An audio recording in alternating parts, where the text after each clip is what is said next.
Saya mau nanya Pak Ustadz, apa perbedaan akikah dengan kurban? Akikah dimasak, kasih yang matang. Kurban kasih mentah. Kalau kurban, waktunya cuma 4 hari. 10, 11, 12, 13. Kalau akikah, bisa sampai umur 7 hari. Nggak ada duit umur 7, 14 hari. Nggak ada 14, 21. Lewat 21, nggak usah lihat kalender lagi. Setahun, 2 tahun, 3 tahun, 4 tahun, 5 tahun. Ustadz, boleh nggak kalau anak saya akikahkan sekaligus khitan? Oh tanggung bu, sekalian aja akikah, khitan, nikah sekalian. Ini orang kok ibadah ditawar-tawar. Syukur pada Allah Subhanahu wa taala.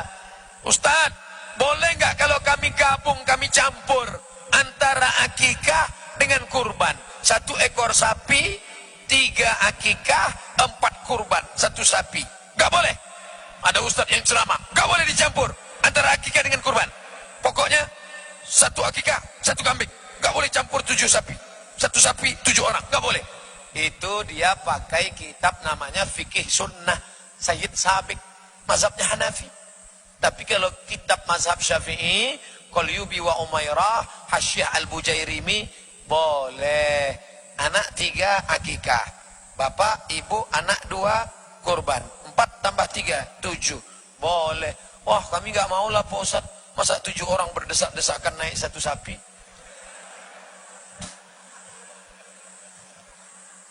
Yang penting mana yang paling banyak dagingnya.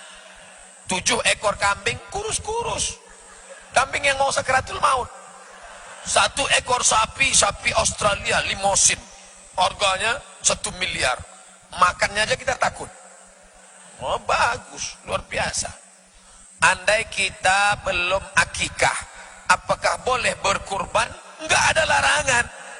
Ini banyak orang sekarang, kamu enggak kurban, aku belum akikah. Tiap tahun itu aja jawabannya. Kamu enggak kurban, aku belum akikah. Ini siapa yang ngomong yang enggak akikah enggak boleh kurban? Kullu mauludin rohinatun bi aqiqatihi. Setiap anak tergadai dengan akikahnya. Tuzbahu anhu yauma sabi'ihi. Disembelikan kambing hari ke-7. Yuhlaku, dicukurkan rambutnya. Wa yusamma, kasih nama yang baik-baik. Hukumnya paling tinggi sunnat muakkad. Tidak ada mazhab yang mewajibkan. Yang mewajibkan akikah enggak ada. Oleh sebab itu sunnat muakkad baik. Adapun yang belum akikah, bapak-bapak yang belum akikah, silakan pulang dari sini cari kambing, potong, akikah, makan. Mazhab Syafi'i, Imam Nawawi mengatakan boleh akikah setelah dewasa, tapi akikah saja, jangan minta cukur rambut, minta balik nama, susah ngurus akte kelahiran dengan KTP. Mohon jawabannya Pak Ustadz. Sudah saya jawab. Namanya ada, nomor HP-nya ada, bagus, mantap, alhamdulillah.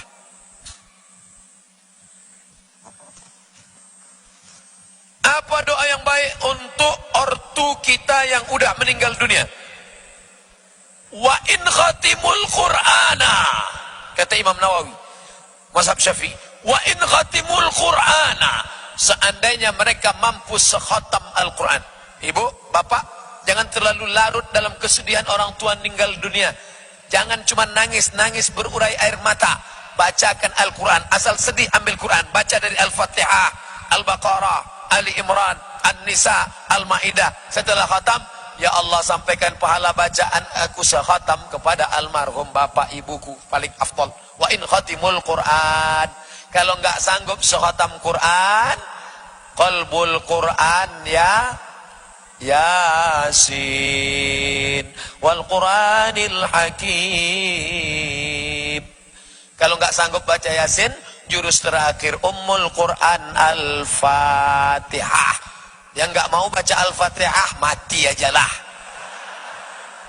Al-Fatihah nggak mau. Doanya Pak Ustaz, Allahumma firlahu warhamhu wa'afihi wa'afu anhu wa akrim nuzulahu. Saya nggak bisa bahasa Arab Pak Ustaz, bahasa Indonesia. Ya Allah rahmati kedua orang tuaku, jadikan kuburnya salah satu dari taman surgamu. Emang doa boleh bahasa Indonesia? Yang nggak boleh sholat pakai bahasa Indonesia. Sekarang sedang viral video. Allah Maha Besar, segala puji bagi Allah Tuhan semesta alam, yang Maha Masih lagi Maha Penyayang. Apa ini, dunia mau kiamat? Bisakah di waktu kita ingat mereka, atau kapan waktu yang tepat untuk mendoakan mereka? Begitu kita ingat, terbayang wajahnya, untuk almarhumah ibuku, Al-Fatihah. Selesai itu doakan, ya Allah maghfirlaha warhamha wa'afiha wa'fu'anha wa akrim nuzulaha. Tentu ketika sedang luang. Jangan PNS habis ini masuk kantor, datang, Pak gimana akte kelahiran saya? Sebentar ya, saya sedang baca doa. Waktu luang, waktu kosong, waktu lapang. Bagaimana cara menyikapi masalah hubungan orang tua dengan kita? Saya nggak enak, nggak sampai hati menagih. Kadang bagaimana doa yang baik, semisal saya diam-diam mau mengikhlaskan tentang hutang ini Pak Ustadz. Ya Rasulullah, ya, ini bapakku mengambil uangku, orang tuaku mengambil hartaku. Bagaimana ya Rasulullah? Apa kata Rasulullah? Anta wa maluka li abik. Engkau, hartamu milik bapakmu. Jangankan hartamu, badanmu pun milik bapakmu. Tapi jangan gara-gara ini bapak pulang ngambil semua. Tentu ada tenggang rasa, ada rasa. Ya kalau sedikit-sedikit nggak apa-apa, dikit-dikit kalau sering ngeri juga. Oleh sebab itu maka bahagiakan orang tuamu, bahagiakan orang tuamu. Ilzam rijlaiha fathammal jannah. Kau urus tapak kakimu, di sana ada surga. Tapi kalau utang piutang tentu buat perjanjian. Pak Ustadz, berjabat tangan dengan yang bukan mahram adalah haram. Bagaimana cara supaya tidak menyakiti hati dengan tidak berjabat tangan ke saudara bapak tiri, padahal mereka sudah menganggap saya anak sendiri. Hai saudara-saudara bapak tiri yang kalian tidak mahram, takut membangkitkan syahwat, menimbulkan fitnah, maka jangan lagi kalian merasa tersinggung. Karena beragama ini bukan rasa-rasa. Beragama adalah dalil. Li ayyut'ina ala ra'si ahadikum. Ditusukkan mikhyatin minan nar, paku dari api neraka ditusukkan ke kepala kamu. Khairun, lebih baik min anta musayyada mra'atin la tahillu lahu, daripada menyentuh tangan perempuan yang tak mahram. Potong 1 menit, masukkan ke Instagram, like and share. Dah, insyaallah dia enggak tersinggung lagi. Zaman sekarang zaman enak, antum nggak perlu ngomong, antum tinggal share aja ceramah ustadz. Ustadz itu yang dicaci maki, disumpah serapah. Antum nggak perlu ngomong. Masalah apa aja, masalah narkoba, jangan pakai narkoba, neraka jahanam tempatnya. Ada share. Pecandu narkoba ngamuk, liberal ngamuk, sekuler ngamuk. Habis saya dicaci makinya, nggak apa-apa, saya nggak baca komennya. Sebentar lagi kan pileg, flu itu. Yang ingin saya tanyakan, apa hukum money politik? Ala adullukum ala akbaril kabair. Maukah kalian kutunjukkan dosa terbesar di antara dosa besar? Apa itu ya Rasulullah? 3. Pertama, al-isyraq, syirik. Insyaallah kita di Samarinda sudah selamat dari syirik. Amin. Berkat dakwah para habaib, para ulama, bersih dari syirik. Yang kedua, uququl walidain, durhaka pada orang tua. Insyaallah kita bersih dari durhaka. Tapi yang nomor 3 kita belum bersih. Apa dia? Memberikan kesaksian palsu. Ketika pagi kau bawa paku, lalu kau tusukkan di luber, langsung umum bebas rahasia, saya Abdul Somad dengan ini bersaksi di hadapan Allah, orang ini layak menjadi wakilku di parlemen, DPR kota, DPR kabupaten, DPR provinsi, DPD untuk masa 5 tahun ke depan, 2019. Pokoknya 5 tahun ke depan lah. Cus. Maka saat itu bukan sekedar melobangi kertas, saudaraku, kau sedang bersaksi. Kalau kau tidak saksikan yang benar, gunakan telinga baik-baik, dengar siapa dia, track recordnya. Gunakan mata baik-baik, pandang dia, siapa dia, dari mana dia, bagaimana kepedulian dia pada agama. Setelah itu, Gunakan hatimu. Inna sama wal basar wal fuad. Hati kecilmu. Istikharah. Usalli sunnatal istikharah. Politik pileg lillahi ta'ala. Gimana Bu? Sudah nampak calon yang mau dicoblos bulan April 2019 nanti? Ada 6 loh. DPR kota, DPR kabupaten, DPR provinsi, DPR pusat, DPD, presiden wakil presiden. Sudah Pak Ustadz.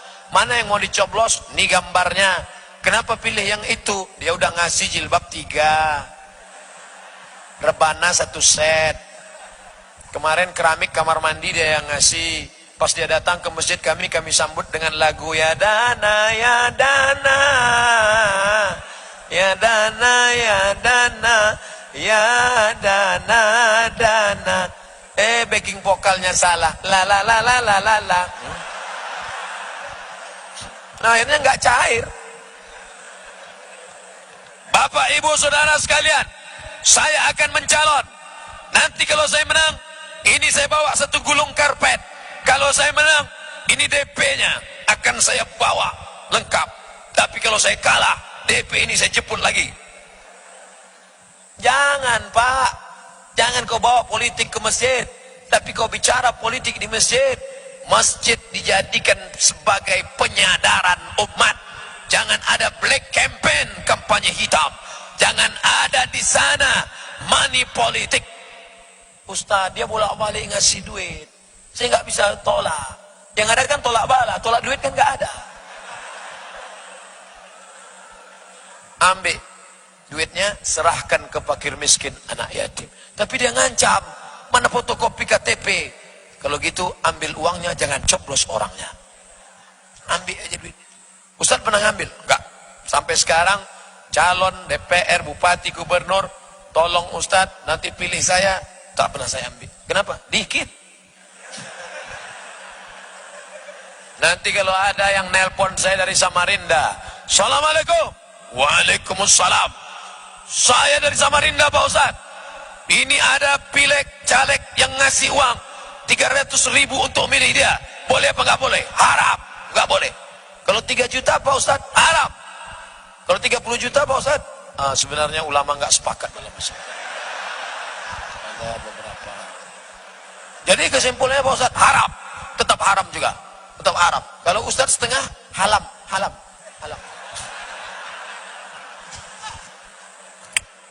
Nah, sekali haram tetap haram. Semoga Ustaz dan tim pendamping panjang umur dirahmati Allah. Amin.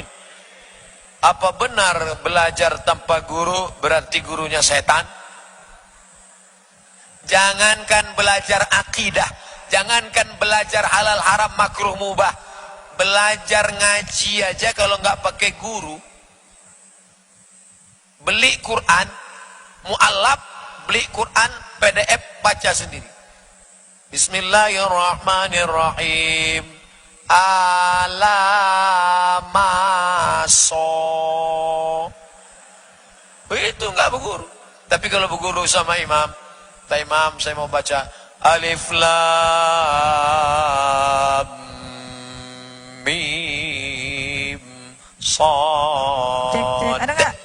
Wah, nggak ada huruf dal di situ. Ini bacaannya mutawatir. Dari Nabi ke sahabat, dari sahabat ke tabi'in, dari tabi'in sampai ke bawah, sampai ke guru ngaji kita. Oleh sebab itu berguru. Man la syaikha lahu fasyaitanu syaikhuhu. Siapa yang tak berguru maka syaitanlah gurunya. Kamu berguru kemana? Ke fulan. Fulannya sanadnya kemana? Ke Habib Salim Asy-Syatiri dari Rubat Tarib. Kamu gurunya kemana? Dari Habib Abu Bakar. Kamu gurunya kemana? Dari Habib Zain bin Ibnu Sumaid Madinah. Kamu gurunya kemana? Saya dari Habib Ahmad bin Muhammad bin Alawi bin Abbas Al-Hasani Al-Maliki. Sanad mereka ke siapa? Ke Sahih Bukhari. Imam Bukhari dari siapa? Abdullah bin Maslamah. Abdullah bin Maslamah dari siapa? Malik bin Anas. Malik bin Anas dari siapa? Abu Sinan. Abu Sinan dari siapa? Al-A'raj. A'raj dari siapa? Abu Hurairah. Abu Hurairah dari siapa? Dari Nabi Muhammad sallallahu alaihi wasallam. Bersanad. Kamu dari siapa? Saya langsung dari Nabi. Hah? Langsung dari Nabi. Nabi yang mana? Nabi yang ke-26. Hah? Kamu dari sama? Saya langsung dari Nabi. Sedang Imam Bukhari aja 5 orang baru sampai ke Nabi. Memang ada rubaiyat sulasiyat, 3 rawi, 4 rawi, tapi tetap ada rawi. Kamu kok bisa langsung ke Nabi? Saya Google Nabi. Wah, bisa. Berguru. Makanya datang ngaji. Rata-rata habaib kita bersanad. Rata-rata ulama kita bersanad. Al-isnad minad din. Sanad itu agama. Laulal isnad laqala man syaa ma syaa. Kalaulah bukan karena sanad, orang akan mudah saja berkata sesuai kehendak mau otak kepala dia. Oleh sebab itu ngaji, bersanad, berkitab. Saya belajar dengan dengar ceramah Ustadz Buya Yahya. Apakah dengan begitu otomatis Ustadz menjadi guru saya? Ada ijazah ammah. Ajaztukum jami'a marwiyati wa muallafati wa muhadarat. Aku ijazahkan semua buku yang kutulis, hadis-hadis riwayat, ceramah-ceramah kepada seluruh yang hadir di majelis ini, ijazah ammah. Udah, qabiltu. Maka kita sudah ada hubungan. Yang tidak boleh itu kita berguru kepada orang yang tidak ada di alam nyata. Saya yakin ini subuh ini sebagian jamaah sudah selalu dengar ceramah saya. Subuh ini cuma mau melihat Ustadz Somad ini ada nggak di alam nyata? Ada. Memangnya ada yang di YouTube tapi nggak ada di alam nyata? Ada. Upin Ipin. Saya berapa kali ke Malaysia, nggak ketemu sama Bang Saleh, Jarjit, Meme, nggak ada.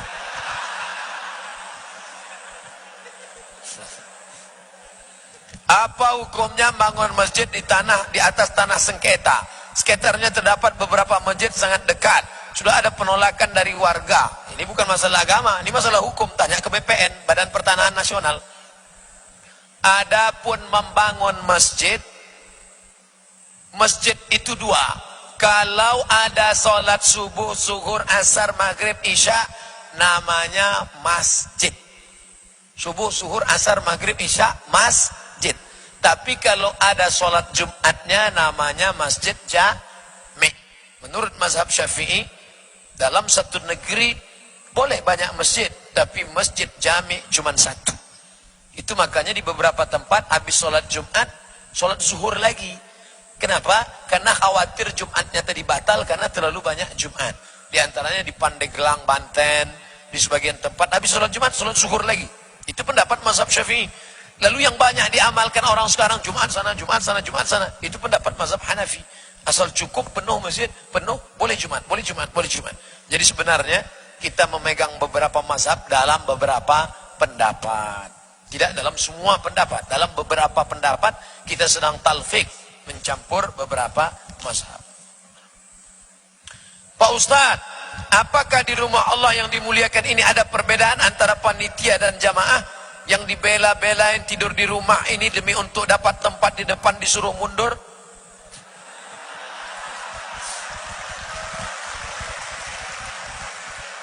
Ini bukan pertanyaan, ini ungkapan sakit hati dan kok. Insya Allah itu tadi marah karena sebelum pengajian. Setelah pengajian hatinya tenang. Allahumma anzilis sakinata fi qulubil mu'minin. Turunkan ketenangan ke dalam hati kami ya Allah. Alhamdulillah. Tadi itu Pak Ustadz kami nulisnya sebelum pengajian. Setelah dengar pengajian Ustadz hati kami tenang. Perut kami pula tak tenang. Lapar. Ustadz, saya mau nanya. Tapi mohon maaf sebelumnya kalau saya ini Nasrani. Oh Nasrani, Kristen. Pertanyaannya, bagaimana saya menyikapi kedua orang tua saya yang belum mengizinkan saya masuk Islam? Kita doakan mudah-mudahan terbuka pintu hidayah kepada kedua orang tuanya. Tidak hanya mengizinkan anaknya, tapi dialah yang bersyahadat asyhadu an la ilaha illallah wa asyhadu anna Muhammadar Rasulullah ala hazihi niyah wa kulli niyatin salihah. Al-Fatihah. A'udzu billahi minasyaitonir rajim. Bismillahirrahmanirrahim. Alhamdulillahirabbil alamin. Ar-Rahmanir Rahim.